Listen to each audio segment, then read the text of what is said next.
The Scion TC. Everybody knows this car.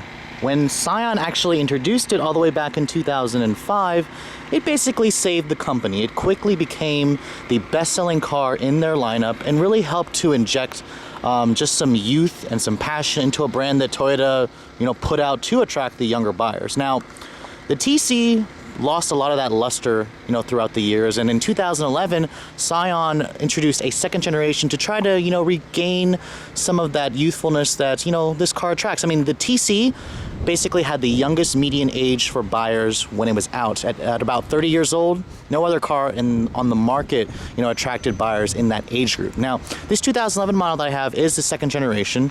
It's basically just an evolution of the first generation. It just has an enlarged version of the engine, some new styling here and there. And Scion actually just showed us a 2014 model. You can check that video out on the channel, but this is the 2011 model. It basically comes pretty well equipped. You either take your pick of an automatic or a manual. You get those standard 18-inch alloy wheels, projector headlights, the dual panel roof that the first generation had. No fog lights on this vehicle though. You do have to get those as a Scion accessory. And then from there on, there are no factory options, just a lot of dealer accessories, in that typical Scion way of, customizing the vehicle to suit your needs and your taste. Now, what made the TC so popular with, the younger generation, like high school students, college students, stuff like that, is the cabin's roominess and that sporty styling, and that's definitely carried over into this second generation. Now, when you step inside the vehicle, you do have to duck your head just because this is a coupe, so you have to kind of lower your head because it does have a low roof line. Smart access push button start is not available on this 2011, but here's the key for the vehicle. It's actually just a Toyota key. It just has a little Scion badge on it. So basically, stick the key in the ignition. You can see the gauges do a nice little full sweep, and you have orange illuminated Optitron gauges. And what you are hearing is Toyota's just standard 2.5 liter four-cylinder from the Toyota Camry. Now, when you shut the door, the window is actually only automatic down for the driver. That's where they kind of cheaped out a little bit. The old TC had automatic up down for the driver and the passenger. I mean, the car only has two windows. They really should just put it for both. Now, the interior of this car also got a makeover from the first generation, and I gotta say, it's a downgrade for me. The first generation TC had one of the best interiors in the class, and that's just not carried over here. You can see, in terms of the design, it's it's angled toward the driver. It's an okay design, slightly weird, but the materials, they're all hard plastic, and they're rather flimsy, and it has a very cheap feeling graining, along with this, carbon fiber imitation look plastic, which also feels very cheap. The cut lines are pretty crude, and the fit and finish isn't all that impressive. The 2014 TC was updated, and it still doesn't really have an upgraded interior. What is an improvement is this steering wheel. It's a flat bottom steering wheel, nice fat bolstering extension, steering wheel audio controls. Paddle shifters were new on the 2014 model. This one does not have it. Now, the steering wheel, I personally think it feels good in your hands, but it definitely doesn't match the driving style and the characteristic of this vehicle. We'll get into that in a moment. Now, here's the center stack. Scion is very, widely known for using aftermarket-like looking, radio interfaces. This one's no exception. I hate the separate power button. I prefer to just touch that to, turn the radio controls on. You do have like a volume knob here, and then this is also your multifunction controller. You have a USB and aux port right there. Satellite radio is on this one. And in terms of their previous system, this one is better. It still looks slightly aftermarket. I never prefer an aftermarket look, but Scion goes after the youth market, so most of them will. Now, your climate controls, basically, they come right off of a Toyota Corolla or a Toyota Yaris at the time, just, simple single-zone manual. A 6-speed automatic is on this particular model. There is a 6-speed manual available, and it does have a sport mode. It is an improvement. Last year's TC had a 4-speed automatic with the 2.4. You can see the center console here is hard plastic. This is really where it should be padded. You do have, some decent storage options there, but there's no power outlet in there whatsoever. Looking at the door panels, they are the same cheap hard plastic material, and it is slightly padded down here. Overall, the interior of this car, I gotta say, it's a $20,000 car, but the previous generation had a much nicer interior. Now, another reason why the TC is so popular is this huge back seat. For such a small vehicle on the outside, when you actually get into the car, into the back seat, it's actually not bad. You can fit, normal average average size, people back here. Unfortunately, the materials are cheap, hard plastic, but you can see with that huge panoramic roof, it does brighten up the cabin, and headroom is a little bit tight. This is a coupe, but you can see here you can surprisingly fit 2 people back here, and they will be decently comfortable on short trips. Now, what makes the TC so unique is the fact that it looks like a coupe, but it's actually a hatchback. When you open up the hatch, it gives you a generous amount of cargo space. You can even fold down these seats right here. They are 60/40, pretty easy to fold, and you get pretty much the same kind of cargo capacity that you would get with like a Focus hatchback, a Mazda 3, although you get that sporty coupe-like styling. Overall, it helps with the visibility as well. The back window is pretty large, and this car is very practical. Definitely one of the reasons why it's very popular with the college students.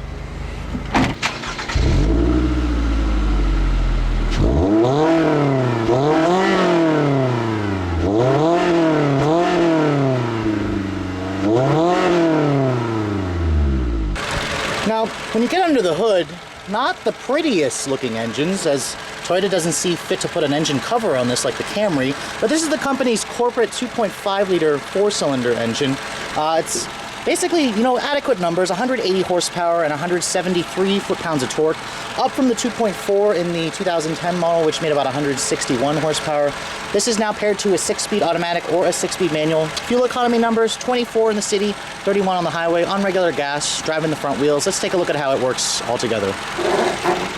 The TC has never really been, a sports car-like driving vehicle. I mean, it's always been a sporty vehicle, but it never has driven like a sports car, and that's still the case for this second generation. I mean, driving down the road, you basically buy this car for the style. The steering in this vehicle is decently precise, but it's just not very communicative. It's very light. The car feels a little bit big. It doesn't feel very playful. I mean, the FRS, ever since that came out, that has essentially taken the role as, the Scion to get if you're looking for a sports car. I mean, this is front-wheel drive, that's rear-wheel drive. The differences between the two, however, are instantly apparent. The TC is more comfortable, it's got a more spacious interior, it's got a softer ride, and it's just kind of an easier car to live with on a daily basis in terms of space and cargo room and fuel efficiency. Well, actually, maybe the two cars are about evenly matched in terms of fuel efficiency. Now, the noise levels in the TC are definitely quieter than the FRS, but this car is not quieter than a Civic or a Forte coupe. Those are basically the two main competitors, and the Hyundai Veloster. The noise levels actually remind me a little bit of the Veloster. The ride quality is softer though, and that's probably where a lot of the younger generation tended to favor this car, just because it's got a very soft ride. It's decently isolated for those long road trips that you're going to take to and from your parents' house to go back and forth between your campus. Now, handling again is not, while it's not like sports sedan or sport coupe like, it's decently competent, and acceleration from this 2.5 is much improved over the 2.4 in last year's model.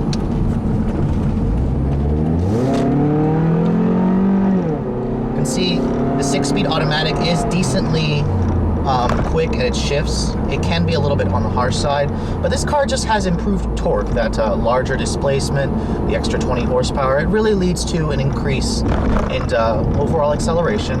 It's not going to win any drag races. I mean, expect 0 to 60 times about 8 seconds. That's about where it should be, which is actually better than the Honda Civic Coupe and the regular Veloster, not the turbo. However, the Kia Forte will pretty much be able to keep up with this car.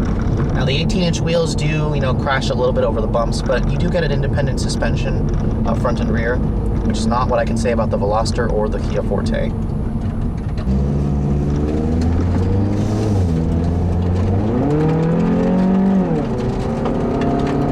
Again, acceleration, it's okay. This car has, the 6-speed automatic is really the big improvement here. And, one of my few criticisms with this car when you're going down the road has to do with the visibility. These pillars here are just very thick. It's all compromised in the name styling here. I mean, this A-pillar here is very thick. It doesn't block your view when you're turning. Out of the back, you have this huge C-pillar that just cuts into everything. It's got huge blind spots, and it has no blind spot, integrated mirrors or anything like that. And don't even think about, finding blind spot detection or anything like that. A backup camera is not even available on this car. I don't believe there is a Scion that offers it, even the FRS, as the BRZ does. The seats in the vehicle, they're, bolstered for a little bit of more aggressive driving. They don't really hold you in place that well, not like the FRS's seats, but they're decently comfortable. Overall, I am noticing it's a big improvement over, you know, the first generation TC, where Scion just injected a little bit more refinement, a little bit more power. Now they could just fix the interior. The interior of this car is just pretty cheap, for my taste at least, even for a $20,000 sport coupe. Passing power is decent, and the engine is reasonably smooth. Not Toyota's, you know, smoothest engines, but it is smoother than the 1.8 in the Corolla. Overall, I think that Toyota really should just retire this engine. I'm just kind of tired of it, I guess. I'm ready for something that has more technology, something with direct injection, turbocharging, something like that would be beneficial for a car that's, you know, sporty looking like this. Now, the standard 18-inch wheels are pretty massive, and they do cut into the turning radius quite a bit. See, it's got decent pep. I mean, this isn't going to really blow you away, but most of you will be satisfied, except for maybe, you know, you most power hungry. Which brings me to my next question. The old TC had actually a TRD, you know, accessory supercharger that was available that bumps output to 200. It's no longer available, I don't believe. I'll have to double check that on this model. But, you know, I guess the increased torque from the larger engine, Scion didn't really see need to add it, especially since that option, that accessory, was a pricey one from TRD. But anyways, guys, with all that said, if you're in the market for a sporty coupe like this, your choices are pretty much the TC, the Hyundai Veloster, the Kia Forte coupe, and the Honda Civic coupe. The TC still has its few advantages here and there. It is starting to get a little bit long in the tooth, you know, even with the 2014 updates, especially with Kia's new, you know, Forte coupe being the, you know, the freshest model on the market. But I hope you guys, you know, will make sure you test drive every vehicle that's available to you. I mean, it's really all for your benefit, but if you're in the market for a sport coupe, make sure you also check this vehicle out. Thanks so much for watching, guys. I'll catch you all later.